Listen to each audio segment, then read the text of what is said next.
What started as a night of partying in Las Vegas quickly turned into a nightmare. In a game that could have cemented the Raiders as a force in the AFC, poor decisions and an avalanche of mistakes plunged the team into an early crisis. Now, the question is, was this just a stumble, or a sign of a much bigger problem?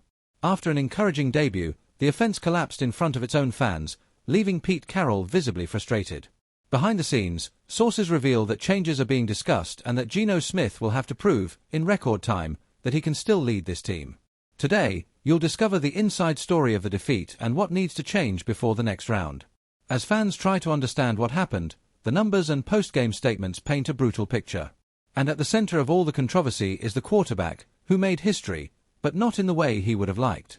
In the 20-9 loss to the Chargers, Geno Smith had a performance to forget: 24 completions in 43 attempts, just 180 yards, 3 interceptions, and a passer rating of 37.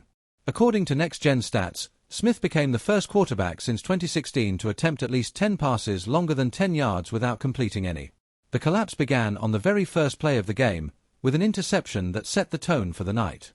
After the game, Pete Carroll made no secret of his dissatisfaction. "I don't support some of the choices made," he said, clearly expressing his frustration with the quarterback's decision-making.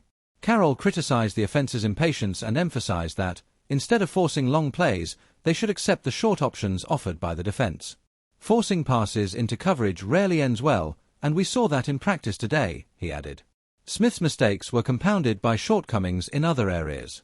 The offensive line allowed 16 pressures and 3 sacks, while the running game produced only 68 yards. Without adequate protection and a lack of rhythm on offense, Smith tried to solve the problem alone, and ended up giving the opponent more opportunities. This offensive imbalance made the team predictable, making life easier for the Los Angeles defense. Even after the disastrous night, Smith took full responsibility. "I need to be much better for our players. I know I need to, and I will be," he said. Now, he has just 4 days to adjust his approach before facing the aggressive Washington Commanders defense on the road. Carroll, for his part, needs to find the balance between aggressiveness and safety to prevent this loss from becoming a trend. With the season still in its infancy, the Raiders have little time to correct mistakes and prevent the team's confidence from crumbling. Monday was a wake-up call. Bad decisions are costly in the NFL. The next game will show whether this team is capable of learning from the pain and recovering, or if Las Vegas is about to enter a dangerous spiral.